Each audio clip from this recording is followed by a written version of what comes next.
বিয়ে করবার পর প্রতিবেশীকে জিজ্ঞাসা করছে, ভাই আমার শ্বশুর বাড়ি কোথায়? আচ্ছা, বিয়ে করার পর কেউ যদি বলে যে আমার শ্বশুর বাড়ি কোথায়, কোন পথে যাব ভাই আমার শ্বশুর বাড়ি, তো সে যেমন মরবার পর যাবেন কোথায় এর উত্তর যদি আপনাদের কাছে রপ্ত করা না থাকে, তবে তো বড়ই দুর্ভাগ্য মাগো। সেদিন যাবেন কোথায় আর খাবেন কি? এই জগতে 80 বছর 100 বছর বড্ড জোর, 100 বছর এখন বাঁচে না অধিকাংশ মানুষ, আর চলে গেলে আর 1000 বছরে আসবেন না। যাবেন কোথায়, খাবেন কি, কোনো চিন্তা নাই। সেই জন্য আচার্যরা বলেছে এই জগতের অধিকাংশ মানুষদের অবস্থাটা ঠিক কসাইখানা ছাগলের মতো। চোখের সামনে একটাকে কেটে টুকরা টুকরা করে মাংস বিক্রি করছে, আর ও বেটা ছাগল ও আরামে খাচ্ছে, নিজের জন্য পরিণামটা ভাবছে না। তো আমাদের অবস্থা এই। সেই জন্যেই যুধিষ্ঠির মহারাজ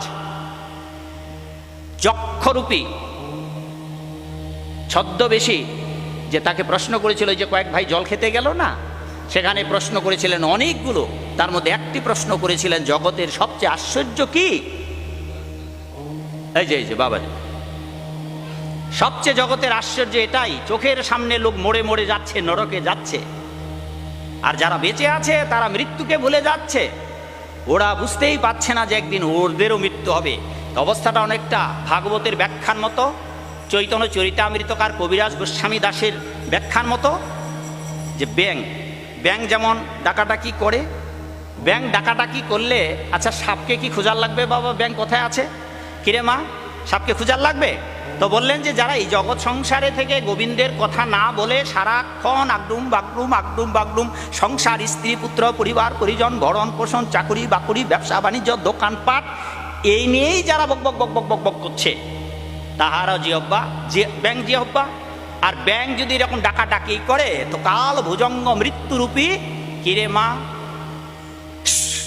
সাপ এসে জীবন্ত খেয়ে ফেলে।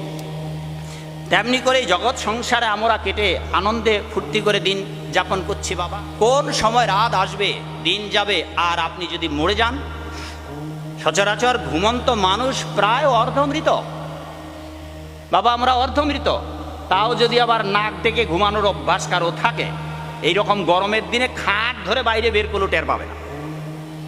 এইবার যখন রাতে বাড়িতে গিয়ে ঘুমাবেন মা, তো আপনি বিয়ের বাড়িতে ঘুমাইছেন, শ্বশুর বাড়িতে ঘুমিয়েছেন না মধুরাড়িতে, মাথাটা কোন দিকে দিয়েছেন বলতে পারবেন?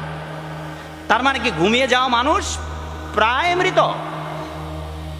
আর আপনার যদি সূর্য উদয় না হয়, আগামীকাল না হয়ে আপনার পরকাল হয়ে যেতে পারে।